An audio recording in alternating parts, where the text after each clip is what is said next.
Ba, ba, ba, ba, ba, ba, ba, ba.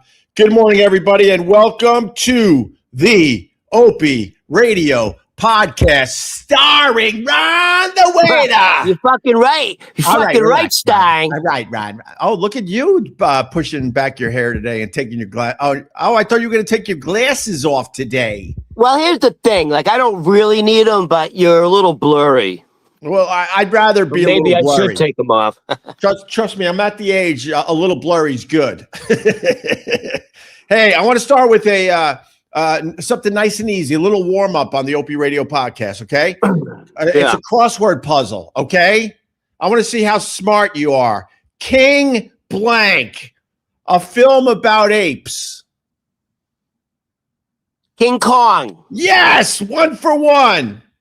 What chickens lay? Eggs. 2 for 2, Ronnie. You're good at this. Magna cum laude. Blank, you help me with this. Huh? Blank, you help me with this. Can you help me with this? 3 for 3, Ronnie Babes.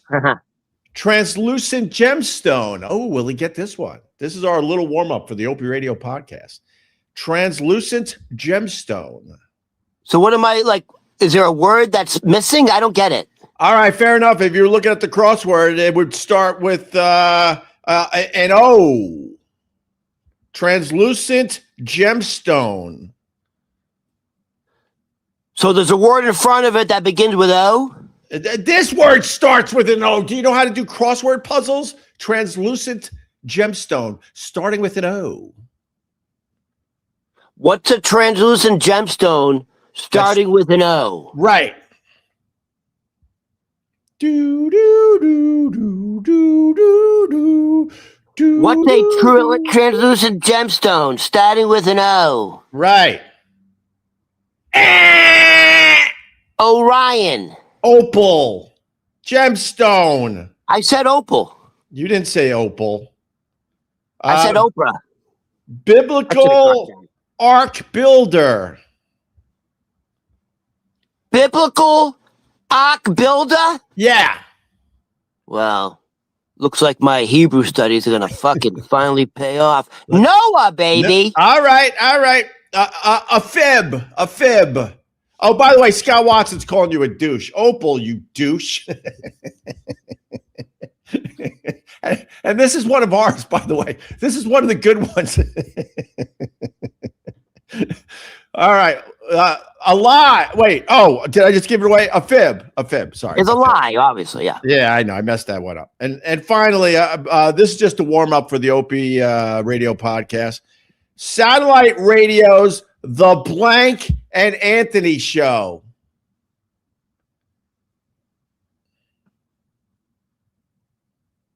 Say it again. Satellite radio's The Blank and Anthony Show. Oh, the Jim Norton and Anthony Show. You son of a bitch! Yeah, that would have been a good. That's where the magic is. Well, no, they were looking for the word has been. Get it? The has been an Anthony Show, bro. I'm still a crossword puzzle. That's why I did that. Look at that. I'm still an answer in a crossword puzzle.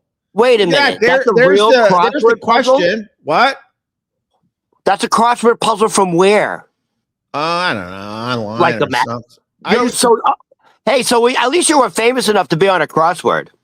Yeah, I know, but I think they got to change that to has been. But I'm still part of a crossword puzzle. That's why I did that, just to brag a little bit. How are you, Ron the Waiter? But you were on like the kitty crossword. That's I used to be as easy as a crossword you'll ever do. No, I used to be in the New York. I think it was the Daily News crossword puzzle on a regular basis, and I believe, if I'm not mistaken, we were once an answer in the New York Times crossword puzzle, The Blank and Anthony Show. If you can make it to the New York Times, that's prestigious. That's pretty badass, right? Yeah. So how are you, Ron? Well, I'm gonna have to fucking finally do it. Do what? I'm gonna have to give in. To what? Laundry. Laundry? Opie, I haven't done laundry in almost 3 months. I haven't worn. No, I'm not joking, dude. It's bad, dude. I haven't worn underwear in a month. It's getting to the point now where like, what's the point of having new bedding if you're not washing anything? Wait, what? So what do you wear? Like, I run out of clothes within. I'm rationing socks. Huh? I'm rationing socks, but underwear's been gone for a month. Wait, what do you mean rationing socks? How do you make them fresh again? Well, when I mean rationing, I'm to the point now where like on my left foot will be like black polka dot sock. Right. And on my right foot will be like a white Adidas sock. I'm just I'm grabbing shit. You know, it's bad. But after 3 months, how do you even have any clothes that are fresh? That's my point. I think I would run out of clothes if I didn't do laundry. I think I guess I would make a month. I'd make a month probably. Well, here's the thing: you don't need to wash jeans. That's true. You really don't need to wash jeans. I mean, I mean that's all I wear. I wear jeans either here or to work, whatever. And you put the jeans in the freezer, by the way, and that kills all the bacteria. So all the farts that your jeans collect, all you have to do is put the jeans in the freezer, and you're good. They'll be nice and fresh after they thaw out. You know, Levi's say you should never wash your jeans. Like it ruins the value. Like they're not meant to be washed. You know, there is some. I saw this segment where like if you find some original Levi's, you know, like back from the Wild West, like they go for like a ton of money, but you're not supposed to wash denim. You're not supposed to wash your Levi's. You're not supposed to wash denim jeans. So anyways, and by the way, you can wear a t-shirt for like a week. Like you can, I shower every day. So like 100%. You can definitely, go ahead.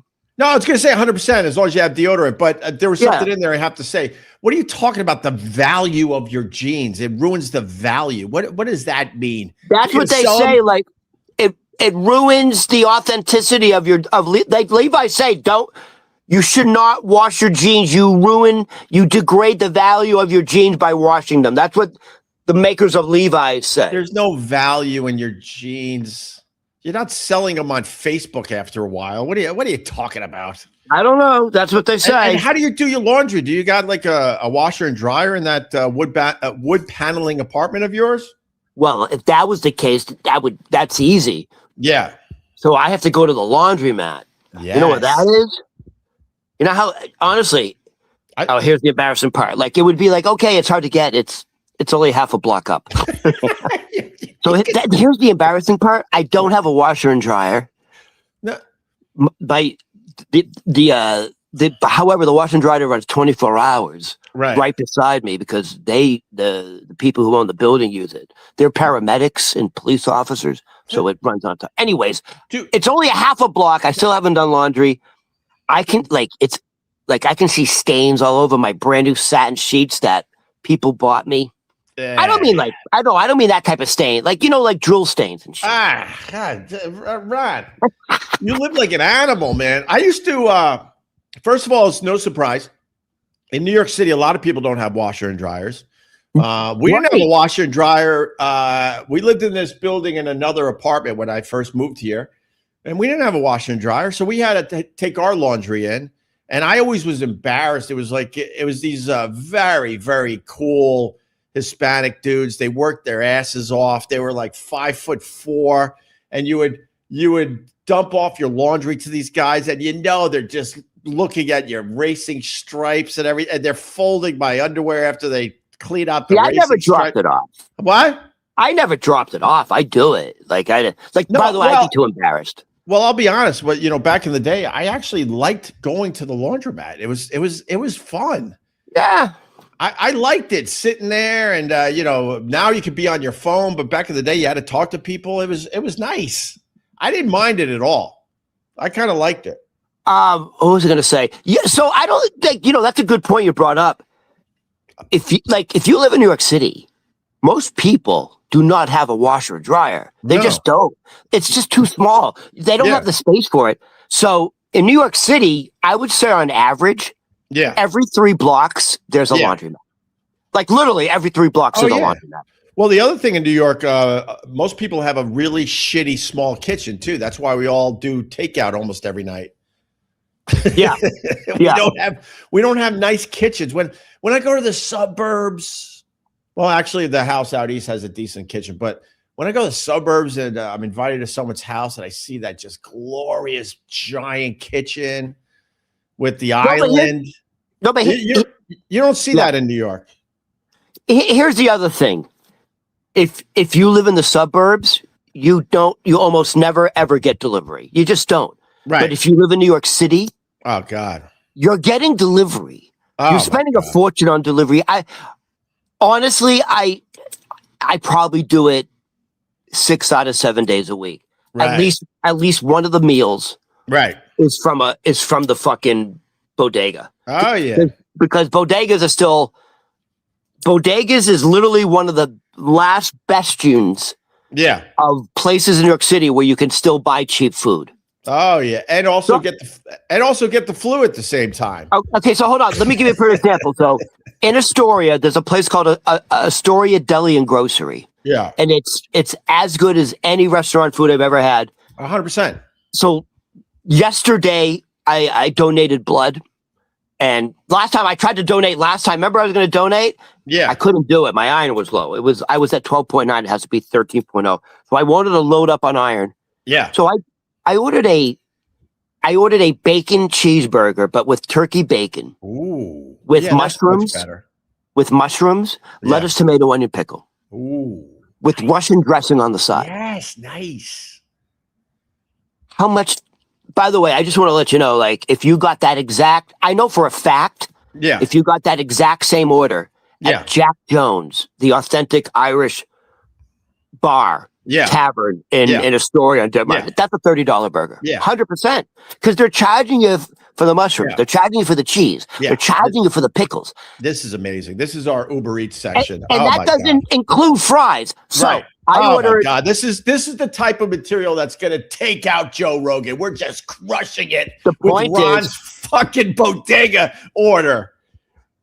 The whole order cost me $9.99. Oh, that's nice. It's literally the last place in New York City where you can still get a really good meal, a hot meal, and it's still and the prices of 10 years ago. More importantly, let us know how much the heart attack's going to cost you, because that's what are you doing, man? I don't think turkey bacon is that much better for you than regular bacon. At that point, just eat the bacon. Just eat the bacon. I have a feeling turkey bacon's not good for you. It's not. It's covered in salt. Exactly. Well, that's. I haven't. Hold on. Another thing. So wait, we learned that you haven't done laundry in 3 months, and you're eating heart attack sandwiches to get your iron up, so you could donate. Ron, let me finish, Ron. I know. No, go ahead. So you could donate blood. That's all I wanted to say. You wouldn't even let me get to the end of the sentence. No, but here's the sad thing. What? Yeah. The chances of me doing laundry today are really low. Of course. Like, what's the point at this point? Like, we're just so down in the fucking laundry rabbit hole. Right. Like, I don't even want to show you what my bedroom. You want to take a quick look? No. You want to see a quick look? We have a whole list of things to get to. We haven't even done anything yet. Can I ask you a question? Yeah. Do you have the urge to storm anything today? To what? Oh. Well, my rap on this over the years, for real. It's January 6th, everybody. It's the 5th anniversary of January 6th. So depending on where you fall politically, you're either loving this day or hating this day. But here's my take on that. If they were doing it for a real reason, I would have been there with a pitchfork. 100%. 100%. Yeah. I'm a anti guy myself, but they did it for Trump's ego. Simple as that. If they were doing it for some better reasons, man, I would have jumped on an Amtrak with my pitchfork, Ronnie Babes.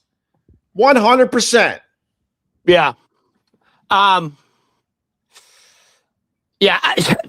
You know what's stunning to me? Huh? The January 6th committee. The indictments on Trump. Yeah. The Democrats orchestrated all of that. Yeah. to make sure, they thought Donald Trump was so dangerous. Yeah. They said he will be unelectable. Yeah. If we put him on trial. Yeah. For insurrection. Yeah. Well, that backfired.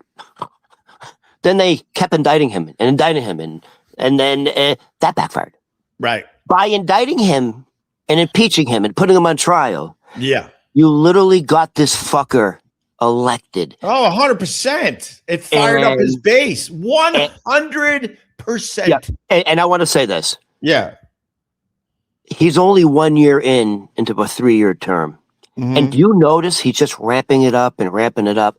He don't give a fuck. No. He's not running for re-election. He don't care. It's called, when you're in your second term as president. Yeah. They call it you start doing your legacy tour. Right. So what's he doing? He's like almost doing the Montreux Doctrine, where he's now reasserting America's dominance in the Western Hemisphere. Right. By the way, Donald Trump take him very seriously when he says Greenland's ours. Right. He's like, at this point, no, we're going to take it because we're NATO and we have to have it. And because we want to control the ice wall. We want to control the ice wall. The problem with Greenland is he's got he's got Colombia on his mind. He's got Cuba on his mind. He's got Iran on his mind. So I don't think he does Greenland right away. And to your point, I think Trump knows that his health sucks. He's an older gentleman. So he's going to try to do as much shit as possible before this guy drops. That's his goal now. Let me do as much shit as I can before I drop. But it's going to get even more intense because he still has full power up until the midterm elections. Right. If he loses the House, then obviously, then he's a lame duck. So he understands. He understands. Things are going to get dicey. Yeah, hold on, Ron. But if he loses the House, he don't give a shit. He'll still be able to do crazy ass shit. Yeah, no, I agree. Yeah, he didn't need the House to do Venezuela. In his mind, he's like, I don't need the House to do any of this shit. So he could still do some crazy invading and stuff without having the House. But we'll see. Hey, I just want to go to critical because this is very important.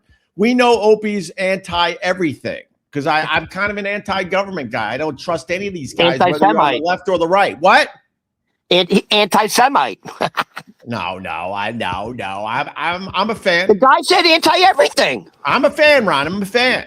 But he goes, we know Opie's anti-everything. And I want to add a few of those antis. I'm anti-success, obviously.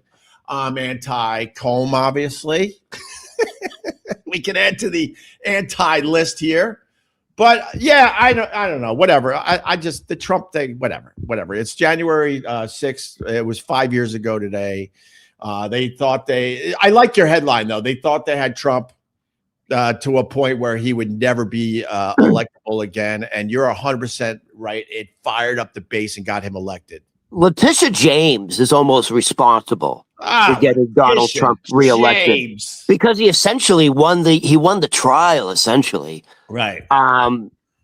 Yeah. And they kept putting him in the spotlight. Yeah. mean, the trial in New York City was like, it was entertainment, it was Access Hollywood. Ron, I don't care about that. You know what I care about when you mentioned Letitia James? We're on different we're on different planes today. All I thought when you said Letitia James, I wonder if she takes her lunch tray and puts it on her giant boobs when she's eating. I've seen women do that. Hey, She is creepy between the giant over the top boobs and how she talks. I hate her. How about that? Is that going to surprise people? I don't like Letitia James. She was in a press conference yesterday, standing behind Zohan Mandani, and you Google it, watch it. Everyone's just sitting there like with a normal face. Yeah. Like this. There's a lot of people behind Zohan Mandani. He's doing one of those housing things right. He's putting a stop to landlords abusing tenants. And Letitia James is behind him. Yeah. On his right shoulder. And everyone's very serious face.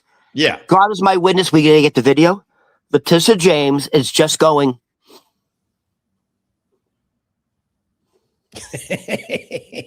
Oh my God, what a creepy face. And it's creepy. We have to find it. Like she's behind going. Yeah, there's something not right about her. Yeah, it's like she's like a crazy black Karen. You know what though? I think she's a bad. I think she's a bad bitch when you get her behind closed doors. She's a bad mamma jamma. She's a bad bitch. I think she's into some crazy ass shit. Ron, we got to move on. We haven't even done any of our material. I mean, this is how great we are. The chemistry here is just unbelievable where we're just shooting the shit. We didn't even get to any of our material. Well, hey, oh my God. If you want to do a nice segue about Trump, I got some very interesting facts about Trump in his first year because he just completed his first year. Can you make it fast? Can you make it fast? I just want to let you know what Trump and his family are doing now. Yeah, this is quick. What Trump and his family are doing now, if the Bidens were doing it or Hunter Biden, literally people would lose their mind. Here's the deal. Yeah. Donald Trump in his first year of his second term. Yeah. Him and his family have made almost $4 billion. Oh my God. Like, why isn't anyone like he's normalized it? You can't just say that. I gotta jump in. Yeah, I could have been friends with a billionaire. Hey, you made a good point off air. Of course, off air. When am I going to make good points on air? My God. Well, I know. Try to make them on air, by the way. I said that, Ron. I made fun of myself. I didn't need you to make fun of me. I made fun of myself. When we were prepping for the show, I said, hey, I'm going to bring up like how much money Donald Trump has made. And you said, you know what's funny? When he was elected in his first term, he wasn't even a billionaire yet. No. He was like, I think his value was like at 600 million. Well, the funny thing is, this is the world those guys live in. I remember that people made fun of Trump because he wasn't a billionaire. And I was thinking to myself, well, he's worth 600. I think it was 650 million. That's pretty fucking good. But in his circles, they were making fun of the fact that he wasn't a billionaire yet, but he's a billionaire now. And I say I could have been friends with a billionaire because back in the day, for real, Donald Trump Jr. was trying to be friends with me. He wanted to take me fishing and hunting. What? Like, what do you mean? Like, out of the blue? Like, you had a relationship with? This is my rap on Donald Trump Jr., which is it's as fair as could be. Hold on, he's been on the show. You're saying? Yeah, he was on the show a bunch, and it got to a point he would invite me. Like, what are you doing after the show? You want to get a bite to eat? I said no to all of it. I have a quick question. Yeah. Why? So he must have been good for the show if he kept coming on. Like, great. Why was he coming on the show to begin with? I don't get it. I mean, we started leaning, unfortunately, way too much into politics for my taste, but that's where the show was going. Oh, okay. All right. Came in, but he was interesting. He was very good to have on a radio show. I did some fly fishing in an area that he does a lot of fly fishing. I'll just say it that way. He's a hunter. I'm not a hunter. He would invite me to get a bite to eat after he was on the show. We were hitting it off for real. Oh, okay. And this is my rap on Donald Trump Jr. Yeah. Simple as this. The guy, I've lost touch with the guy. I still have his number. I'm sure I could text him. He probably would write back. I don't know. I don't care either way. But the point I have to say today is the fact that the guy I see on TV, I don't know that guy. That seems like a very different person than the one that came into our studio, was very down to earth and was interesting. And whether you agreed or disagreed with him, he knew how to, to talk on a radio show. Yo, literally, Bill Maher. You know the Bill Maher on HBO shit? Yeah, I hate Bill Maher. He literally, so I guess Bill Maher took a lot of heat because he had dinner with Donald Trump. Right. Remember that? Yeah. Okay. Bill Maher said, literally verbatim what you just said. He goes, I wish people could see the real Donald Trump. He goes, what you see on camera is not that guy. He goes, if you actually can sit down and like have a meal with him, he's a different guy. Well, I met Trump very briefly when he was roasted by all the comedians. We went to that roast and we were invited to the VIP, and I met Trump, but it was another one of these times where I almost can't say I met him. It was just a quick little, hey, how's it going? Quick.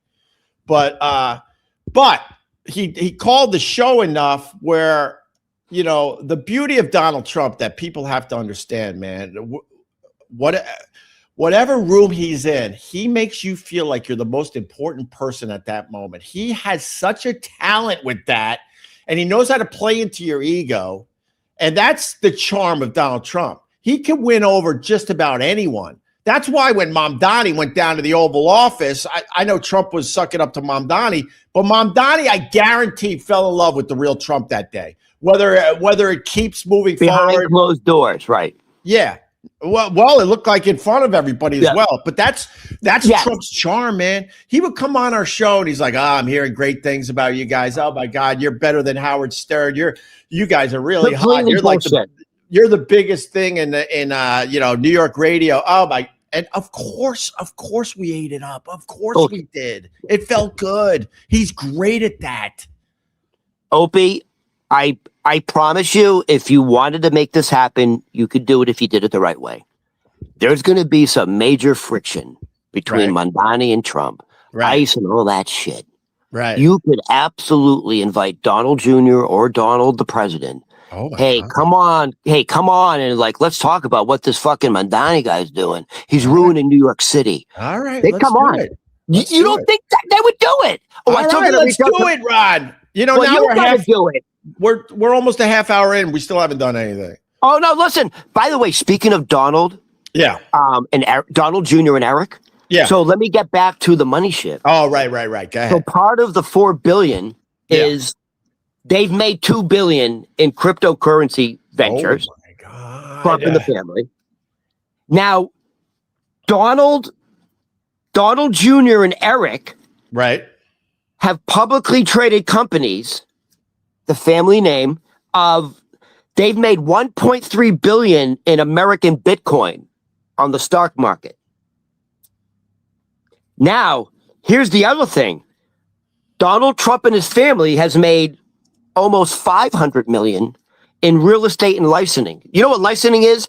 You can pay me to use my name on your building. He did that all over New York. The funny thing is, do that all over New York. I was in one of those buildings. The funny thing is, when you walk around New York and you see the Trump name on a lot of these buildings, he had nothing to do with the construction of those buildings. Nothing. It was his management company. So he's like, hey, I'll come in as my management company. We'll run your building for you. But the deal is you got to put my name on your building. He was brilliant at he was brilliant at marketing too. He was really the first one to really revolutionize that. There used to be the Trump Soho Plaza Hotel. Yeah. They took the name Trump down. Yeah. Long time ago. But since he's become president, when I say licensing, he's probably overseas, right? Right. But hey, you can walk around New York City. His fucking name's everywhere. I said that. Continue, Ron. I want to move on for the Trump. All right, hold on. Trump shit drives me insane. I feel like I'm in a backyard somewhere and have to deal with someone babbling about Trump. Now, quickly. Yeah. Since this is what Trump has done in his first year, second term, talking about licensing and branding and putting his name on shit. Yeah. Here's a quick list. Yeah. He added Donald J. Trump in front of the JFK Center for the Performing Arts. Right. He put his name, Donald J. Trump Institute for Peace. Right. He added his name in front of that. So the Institute for Peace is a government-funded think tank. Yeah. He threw his name in front of that. Right. Here's another one. Trump class destroyers. What's that? There's going to be a class. Oh, the battleships. There's going to be a class of warships named with his name on it. That's, Here's the other one. Right. President Donald J. Trump Ballroom. The East Wing. That's going to be happening. Right. Here's another one that he's done. The Donald J. Trump Justice Complex in Loyne County, Nevada. Yeah. And here's the last one. They're going to rename Washington Dulles International Airport. Everyone knows that. They're going to rename it to Donald J. Trump International Airport. Washington Dulles International Airport is going to be gone. Wait, isn't that the Reagan airport, or is that a different one? There's two. Oh, okay. There's Reagan International and there's Washington Dulles International. Well, there's two international airports in Washington. You know why I don't get all bent out of shape about that? You know, Trump putting his name on as much stuff as possible down there in Washington. As soon as the next idiot is elected to the presidency, they're going to wipe out half that shit. Especially the Kennedy Center. That's a memorial. That's day one executive order. That's day one. That's gone. The Kennedy Center thing. That's a memorial for John F. Kennedy. You know, whether you love the JFK or not, that's absolutely going to go back to the original name after Trump's out of office. So here's the deal. Nice segue. We'll finish. This is how we'll finish with the Trump. Speaking of the Kennedy Center. Yeah. So these are all the people who have just recently broken their contracts to perform at the Kennedy Center because the Trump name is in front now. All right. Ben Folds, you know Ben Folds. Ben Folds should be playing that gig. What else does he have going on? Peter Wolf canceled his gig. Peter Wolf hasn't had a gig in a decade. He should be playing still. All right. The other people, I got to be honest with you, I don't really know. So maybe you know these people. Yeah. Christy Lee? Nope. Low Cut Connie? Nope. Issa Rae? Nope. Yes, come on. Who? You don't know any of these people. Nope. Renee Fleming? Nope. Lin-Manuel Miranda? Oh, that's the Hamilton. The Book of Mormon. No, the Broadway dude with the history. Hamilton. Yeah. I said Hamilton. I didn't hear you, Ron. All right. How about this? I don't know anybody so all the people that canceled, I don't know anybody. How about this? Doug Verone and the Dancers. Nope. Shit. How about this? The Cookers. Nope. Oh, the Cookers. Get it? Rihanna Giddens? All right, enough, Ron. I'm bored with your stupid list. Most of those people should be doing the gigs is the point here.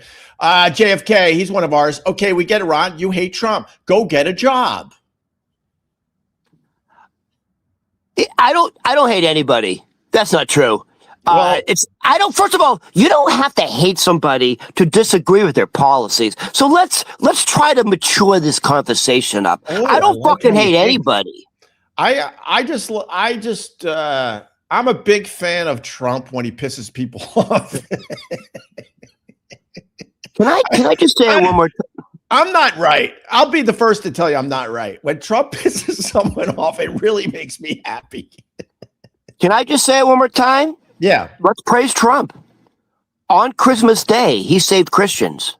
Hello? He saved Christians. And, you know, he's such a humanitarian. He said, you know, these Venezuelan people, they need my help. My God, they've been down and out for decades. They've been living a horrible existence down there. I care so much about my fellow human being. We're going in there and saving those people.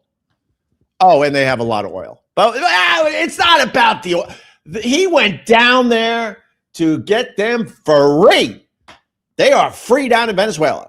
And it had nothing to do with the oil. Absolutely nothing to do with the oil. All right? There you go. That should help the MAGA people today. Ron, really fast, because it's a good segue, actually. You know, you were mentioning all the people that won't play the Kennedy Center because Trump's name is on it, right?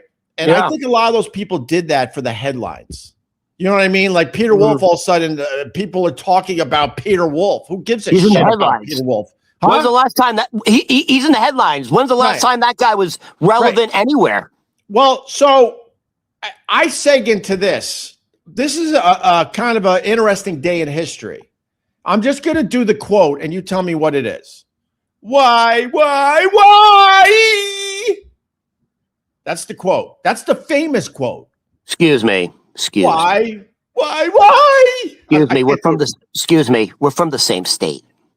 All right. You got it. That's all fucking right. Nancy fucking sexy horse teeth Kerrigan. All right. But I got a point to make today on this for real.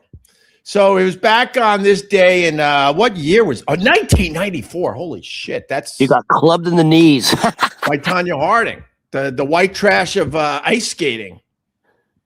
God, I would, dude. You know she turned to porno. We know. Her butt looked like she was sitting in a gravel driveway. Yeah, it's all like red and rashy from all the Doc eggplant. JFK's wasting his twos today. Trump is name of the first ship becomes the class. Oh my God, JFK, you might want to AI your fucking thing here, and you wasted $2 on this. Trump is name of the first ship becomes the class. All right, thank you, JFK. I appreciate you. All right, listen to me. This is the point I want to make with the Nancy Kerrigan, Tanya Harding thing from 1994. It's the best thing that ever happened to Nancy Kerrigan. Now, that sounds twisted, Ron. I get it. But a lot of these people are fame whores, right? Let me ask you a simple question. In the Olympics, the Olympics before Nancy Kerrigan, the Olympics after Nancy Kerrigan, who won the gold medal in female ice skating? Exactly. No one knows. No, hold on. I do actually probably do know, actually. Just to let you know. Yeah. Women's figure ice skating is probably one of the biggest events of the Winter Olympics. I get Peggy it. Fleming. I get it. But here's the Dorothy Hamill. You want to go back to Dorothy Hamill? I had the Dorothy Hamill haircut growing up because we couldn't afford haircuts. The bowl haircut. The lesbian haircut. My point is simple. It's the best thing to happen to Nancy Kerrigan, and especially Tanya Harding, because 32 years later, we still know who the fuck she is. Yeah. That's the point here. If that never happened, she might have went on and won the medal, and then she would have kind of been forgotten, except for in the Olympic circles. Like every 4 years, they would drag her out probably to announce a skating event. But the fact is, when these giant events happen to some of these people, it's the best thing that ever happened to them. It's also relevant that she got clubbed. She got clubbed in the knee. Right. Tanya Harding paid her fucking, what was the name? It was almost like Giuliani. It almost sounded like Giuliani. It was she had this thug Italian boyfriend, or she paid him off. Oh, how do you say his name? Jesus. Ghoulie, it was like Ghoulie. Jeff Gould. Oh my God, it's right there. Jeff Ghoulie, his name fit. But here's what people don't realize. Yeah. Dude, she got seriously injured and still she won the silver medal. That's what really made her famous. No one cares. If she didn't medal, make her famous. She medaled. And she's hot, dude. Yeah, she's but hot. The point is, if she never got hit by Tanya Harding, she would have faded away pretty much at this point. Jeff Gillooly. Thank you, John Koritz. Thank you. Oh, it's Sean Eckert. People remember all the names. Sean Eckert. Sure, he was a biggie in that. But that's my point, though. So these crazy events happen to some of these people, and it's the reason they're so famous, and it turns out to be a great thing for them. Nancy Kerrigan probably made millions off that in the end because she was way more marketable after that. Now, I got another one really fast, Ron, really fast. Well, really fast. Yes, she became like a cult celebrity icon. And yes, she you know where she made her money? What? Signing tours. Yeah. Yeah. You had to interrupt for that. The point is she made a lot of money because she got hit on the fucking knee by Tanya Harding. Bro. Yeah. I got another one. Great miniseries, by the way. Great miniseries. I got another one. I saw she was in the news. I don't even know for what. Monica Lewinsky. And if you bring up the Bill Clinton BJ thing with her, she gets really fucking pissed off. My point would be, if she was on this right now, we wouldn't know anything about you if that didn't happen. Why do we pay attention to you? I think she went into handbags or something for a while, and she did something with Tom Green once. But the fact is, she became insanely famous because of this terrible thing that happened to her. And no one gives a crap about anything else she's doing except for the fact that she was the intern in the Oval Office. Nancy Kerrigan and Monica Lewinsky both made money off of what happened. I mean, Monica Lewinsky had like fucking, #1 selling books. By the way, I think she actually had like a talk show at one point. She had everything because of that. But the point is, if that never happened to her, we wouldn't know her name for anything else. Hey, Opie, speaking of famous. Yeah. I ran across your ex-famous radio partner, Jim Norton, that real famous guy. And I sent you the video because, first of all, I want you to tell me if this is like AI, is it fake? I came across this video, and it looks like there's a fat Chris Stefano handing a sandwich to like a guy in some sort of felt suit, and like some crumbs fall on Jim Norton's lap. Right, dude, Jim Norton is like the look on Jim Norton's face. Is this an act? What's going on? Ron, hold on. I gotta find it now. Do you remember how I said I came across Jim Norton giving away free jokes on Thanksgiving, and I'm like, this can't be real? Yeah. Is this video real? Is this a character he's doing? Man, or is he just a fucking little prissy?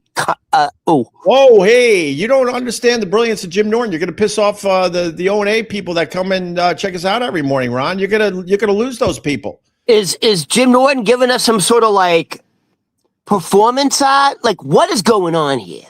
Well, it's my favorite. To be honest with you, you're bringing up my favorite Jim Norton video of all time. It's so ridiculous.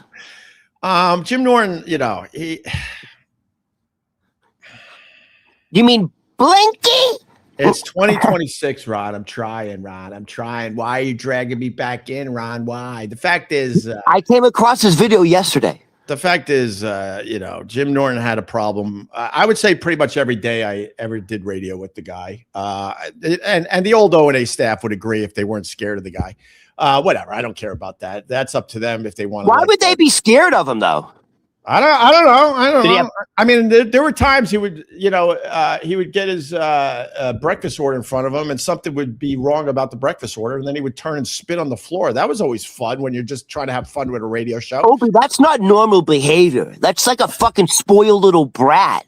Well, Ron, that's you. It's 2026. I started moving my body more. I started meditating. What are you doing, diva? You fucking spit on the floor because they got your order wrong? What are you fucking kidding me? I started doing my power walking and my swimming, meditating. I'm trying to eat a little better. I didn't have ice cream last night. So why are you dragging me back into this? Just so people don't think I'm exaggerating that this guy's a little prissy big C, show the video. He's having a fucking temper tantrum. You're a grown man, you fucking blinky motherfucker. I didn't understand it because, in the end, like, this is not, well, obviously this is not a job or a real job, obviously. And you don't spit on the fucking floor after someone brings you food, you idiot. You say thank you, you fucking asshole. I got a ton of stories like that, but like I said, it's 2026. But I will show you this video because it is one of my favorite videos of all time. So basically, can I say? Go ahead. Sorry. We had a nice hang going on. Can I say one thing, please? Yeah. I like it when you pause the video and comment on it. Go ahead.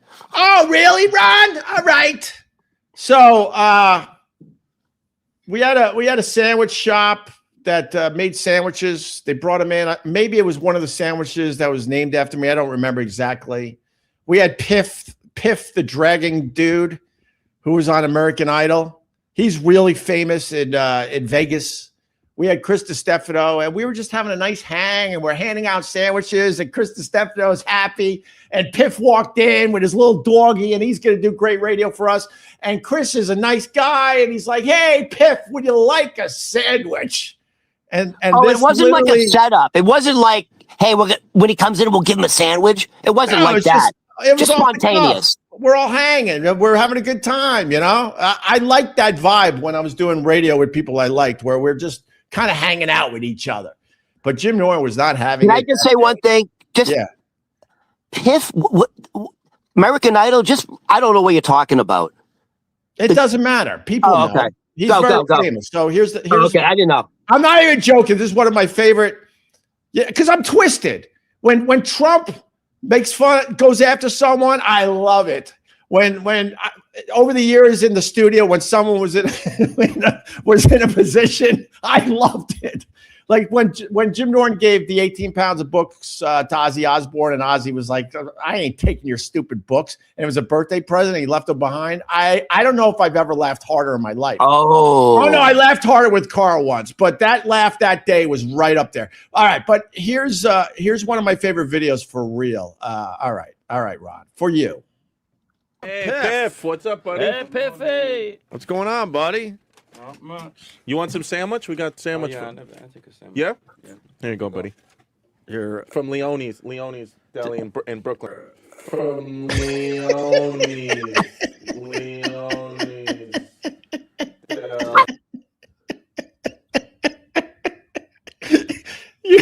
Yeah. His head's going to explode. Huh? His head's going to explode. Look at his face.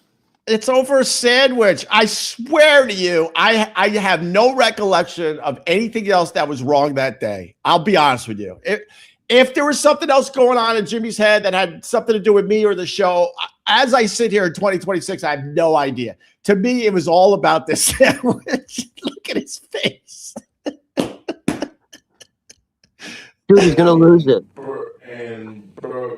Why would you hand a magician a sandwich when he walks into the studio? Why should I not? And now Chris DiStefano is all he's all nervous. Why? Like he's confused. Like why is this a thing? And Mark Norman's in studio. This could have been a nice little fucking hang if one person decided to remove himself from the studio.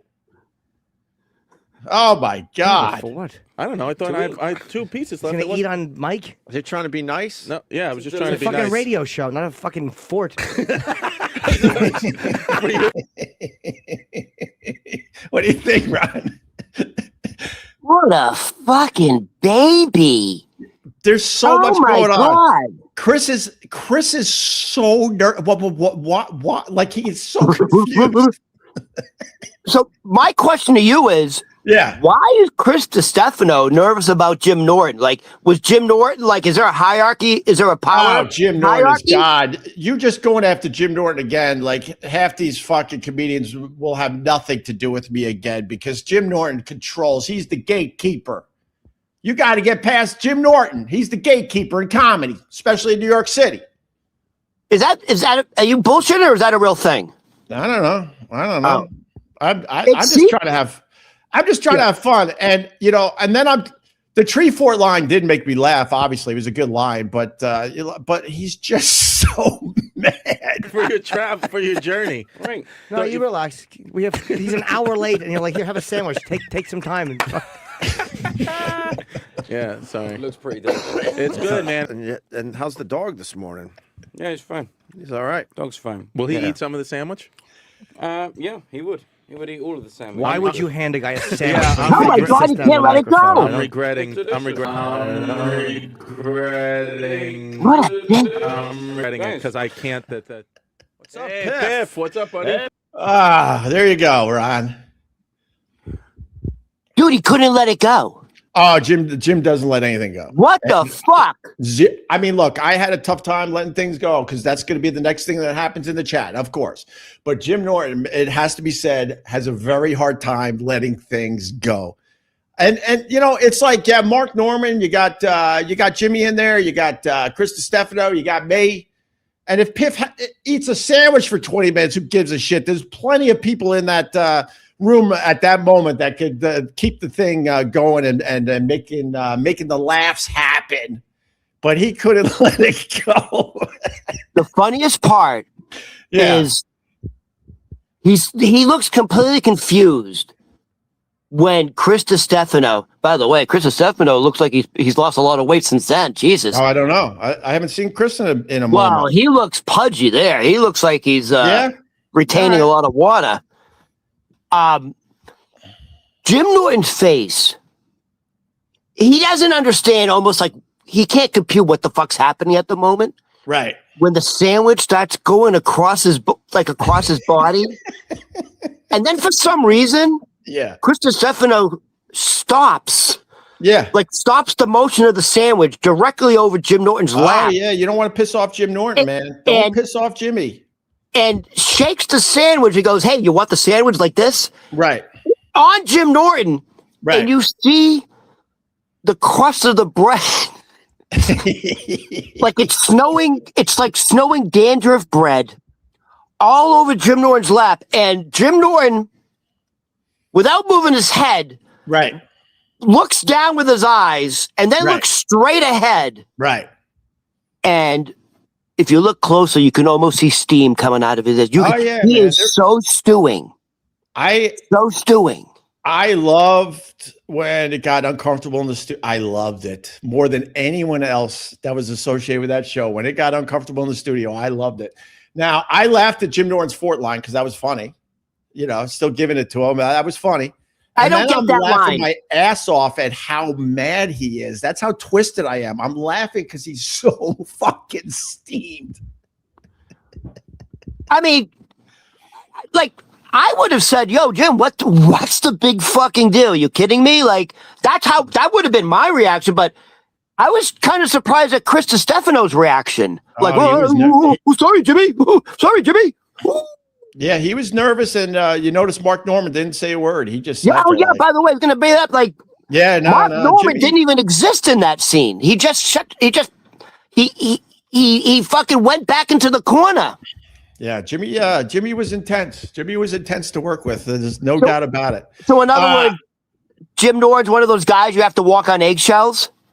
Well, I mean, they said that about me, Ron. They said that about me. That's true. When everyone was intense in that studio at times, but they said that about me. All right, Ron, thanks for bringing that up because that's going to be a whole day of hate now. Thank you for that. I appreciate you, Ron. You're the best. I call that sandwich gate.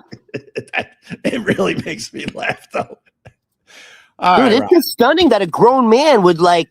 That's how a preteen would behave. Or like a girl, like, oh my God. I mean, why would you ever do that?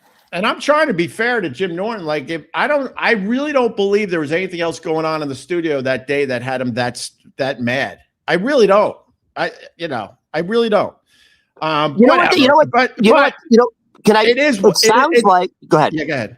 No, I was just gonna say it truly is one of my favorite Jim Norton videos. You know, the more I think about that video. Mm-hmm. Because of Jim Norton's reaction, it sounds like Jim Norton already had an issue with Chris Stefano. I don't know. I can't speak for that. He had really? He had an issue with me. He didn't want to do radio with me, so it made that time with Jimmy hell on earth. And with that, we still got it done to a certain extent, but he didn't want to be there. He wanted to be working with Anthony. He should have just whatever. I've said all this. Let's move on, Ron. It's 2026. I'm trying to be better. I noticed you're starting to dress a little better. You're putting shirts on, but you dress like a fucking New Englander. It's just that's New England. That's New Hampshire. It's winter, Ron. I'm just trying to be cozy. Now I got to figure out the hair, and I'll look like $1 million. Wait a minute. You kind of look like, with the shirt and the hair, a little John Fogerty. Oh my God, John Fogerty's 90, you asshole. I don't mean that. I mean, when it was young and youthful. Chasing down the hoodoo dare. God, by the way, born on the bayou. Speaking of classic rock. No, we don't have time for that now because you babbled about the Trump shit. We can do this quick. Tomorrow on that. We don't have time. We'll do it tomorrow. You babbled about Trump and lost half the audience. No. It takes two to tango. You kept going on Trump. I did not. I had. You have a big hat on Trump. And this poor JFK now hates you. Ron hates anyone who is successful. Typical loser. Wow, you lost the JFK head chunk. You can't lose the JFK. What am I, jealous of successful people? All right, listen, I got one more thing we can do really quickly. Yeah. The Howard Stern video. Let's play more videos, Ron. Speaking of, speaking of videos. We just pissed off the Jim Norton fan base. We might as well piss off the Howard Stern fan base, and this will get the numbers up. So we've been talking about the Howard Stern basketball video for a while. We almost played it the other day, but then we went on a Ron the Waiter tangent for 15 minutes. But honestly, Ron, it was good stuff. It was good stuff. When you go off on a tangent, it's good stuff. But we weren't able to play the video. So I'm gonna like push it here today. So we were talking about Howard Stern back in the day. Jackie the Joke Man's a friend of mine, and he likes sending me old Howard Stern shit. It's amazing. He sent me an interview that Howard did when Howard had a mustache and short hair. For whatever reason, he sends me this stuff, and I love it. Being a radio guy, and I love it. Having the battles with Howard back in the day, I love it. And I think it's Jackie's way of trying to get some of this shit out there, because he's giving it to me knowing I'm going to put it out there. Oh, I see. So back in the day in radio, to this day, this is what amazes me about Howard Stern. The amount of fear radio guys had for Howard Stern. They were scared of Howard Stern. They were scared that Howard Stern was going to focus on them and their radio show. And to this day, I don't get it. Because to me, I always thought that Howard was just a fucking nerd. He wasn't a tough guy. He wasn't a rock star. He was always kind of a wimp. So Jackie the Joke Man sent me the time that Howard Stern played a one-on-one basketball match with Nils Lofgren. Nils Lofgren from the East Street Band. Nils is 5'3". Howard says he's 6'5", 6'6". I swear to you, I've seen Howard in person a bunch. I would say he's closer to 6'9". He's a monster. He's a geeky monster without not a hint of muscle on his entire body. So Jackie the Joke Man sent me this video of Howard Stern playing basketball. I think the clip has Jackie in it. I think the version I got. So let me play this. We could stop this one too. Why not, Ron? All right. But let's get right into it. This is Howard Stern playing basketball. Sent me a clip of the old E! Show where Howard played basketball against who's the guitar player in Bruce Springsteen's band? Nils Lofgren. He's about 5 feet tall, and he beat Howard like 11-0. It's so funny. So the guy was 5 foot tall, and he beat Howard 11-0. Yeah, I'll send it to you. It's just it's hysterical. It's being beaten up in high school. Nils is just killing Howard off the boards, and Lofgren just goes to the hoop. What are you doing? He's a good bowler. Another left up and in. Another left hand, dirty left just in the first half. I'm very surprised. I didn't think we'd get this much scoring. Lofgren from outside gets the kind bounce. 10, trying to back Nils in. Does it? Doesn't go. Off the window again. Misses once. Misses twice. Takes it outside. Looking to go right. That was close. Nils playing tough thing. Howard had an open move to the basket. Just stood still. 10-4 ball game. 10-4. Howard, bad shot from the outside. He's trying to intimidate Nils now. What's going on? Nils left hand to the hoop, misses, fights for the rebound and gets it back. Howard, you need to hustle. Howard. Yeah, I don't know if you can hear me. I'm trying to help. Oh, my God. Oh, boy. What is he doing? I don't understand. I don't think Howard knows what he's doing. What the fuck? Put it up, Howard. 3 seconds left. Howard off the window. Doesn't go. Was embarrassed. Yeah, he's embarrassed. There you go, Ron. How bad is that? I just have to say the audio version of this is on the podcast app. So you subscribe to Opie Radio. That's where we make a few bucks. So download some episodes. It helps us greatly. So for the people that are listening to this on the podcast app, look in the description. I'll put the link to the video.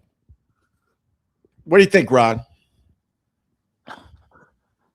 What do you think? What's your thoughts? Here's to you. Well, Howard's Jewish. First of all, there's the old stereotype: Jews don't have any athletic ability. Right.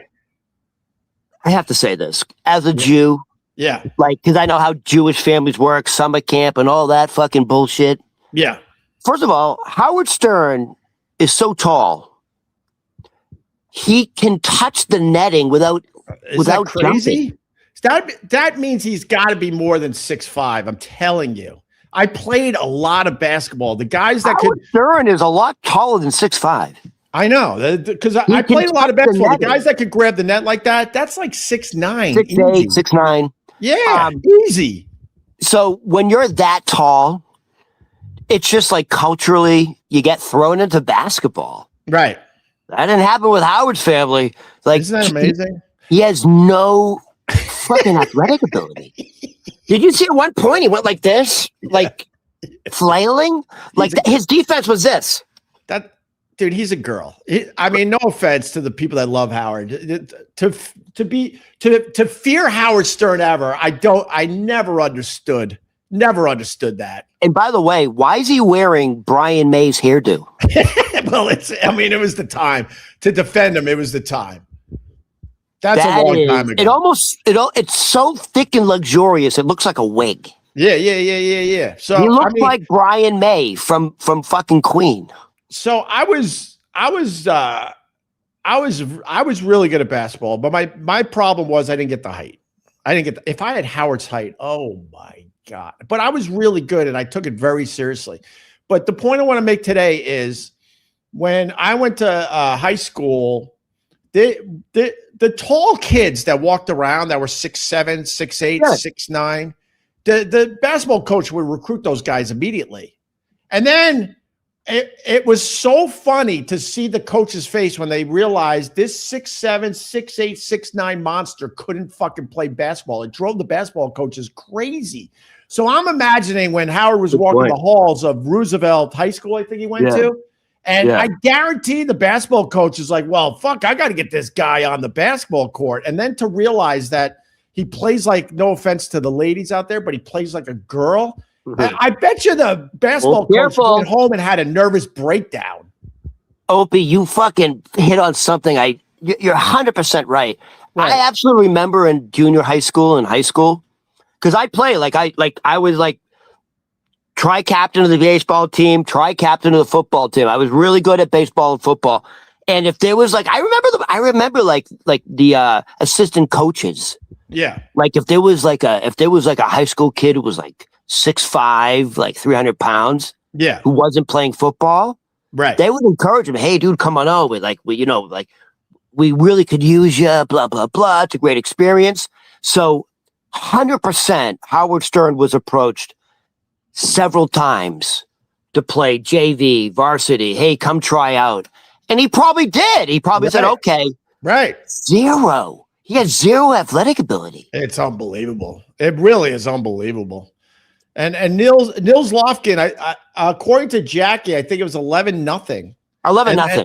And Nils Lofgren, I thought he was taller, but I think he's 5'3". So Howard was at least a foot and a half taller than the guy. Hey, can I ask you a question? Yeah. Because I know you and Howard don't like each other, and you guys are like nemesis. Well, not anymore. Right. Let's be honest. I'm broadcasting from a windowsill, and he's still on Sirius XM. Yeah, but Opie, you could send him that video and go, Howard, you want a rematch with the Opsta? Oh, I'd kick his ass. Would it also be 11-0? I got 2 herniated discs. I would kick his ass. Yes. Opie, this is what I understand where he lost 11-0. All he had to do was put his back to the 5'3" guy, just dribble close to the basket. And he literally doesn't even have to jump. He no athletic ability, but no smarts. Yeah. All right, Ron, I got to go. We did nothing again. Nothing. Literally, I got this. I got 2 sheets of stuff we could have talked about, but instead we did nothing. And look at all the stuff you got. But thanks for pissing off the Jim Norton fan base today. That was fun.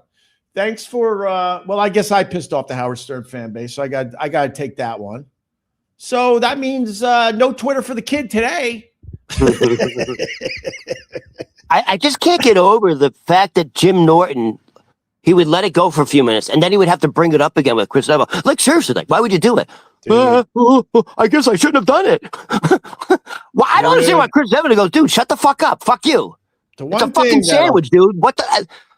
did Chris Stefano think he would not be invited back?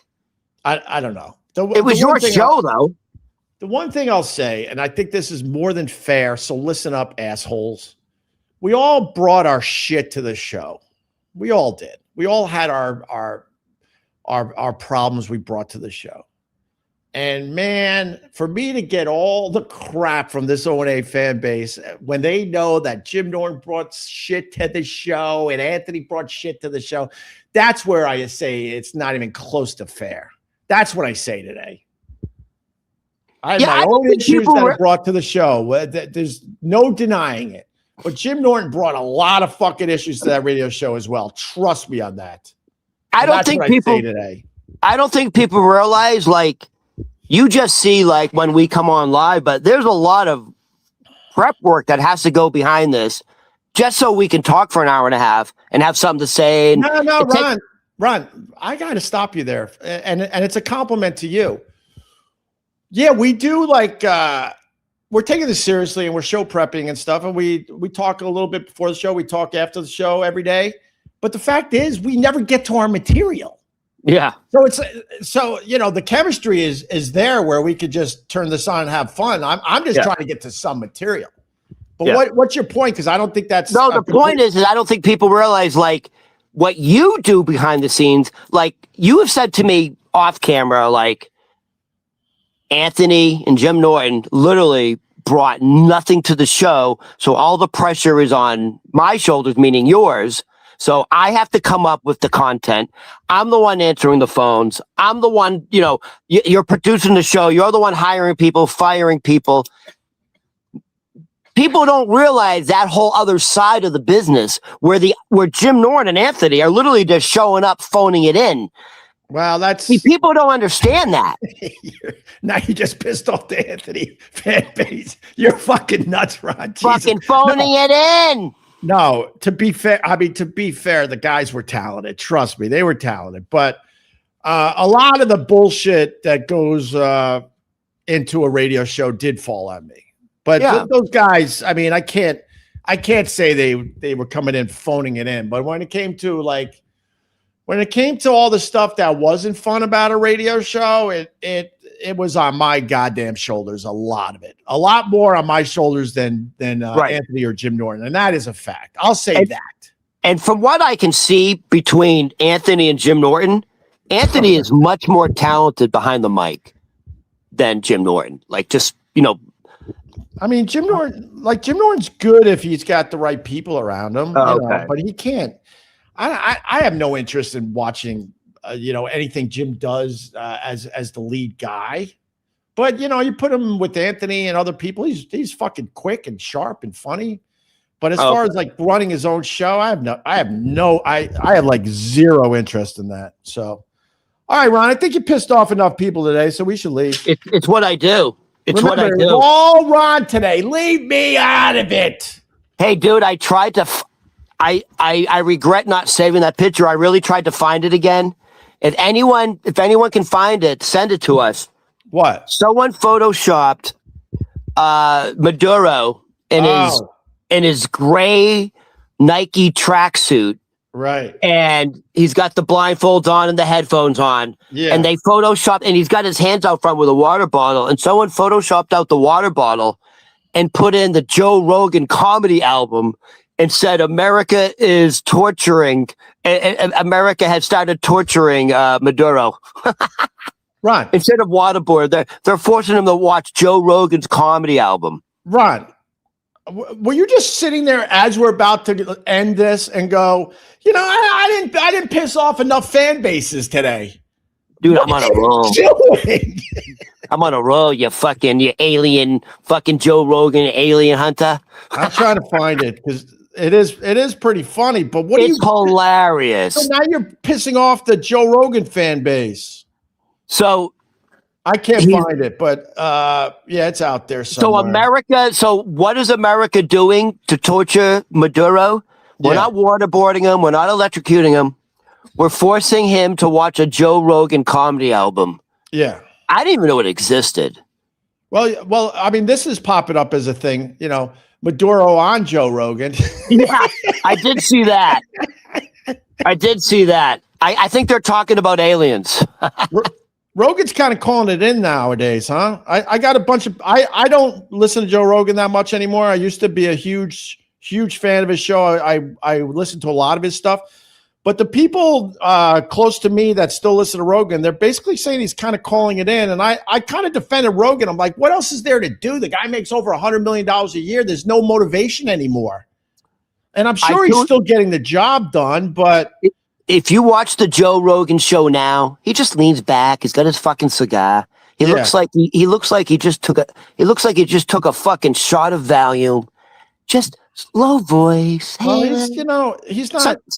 I mean, sometimes instead of talking to the guests, he'll ask AI questions, and he's not hungry anymore. But I'm sure he's still getting the gig done. But it's hard to get motivated.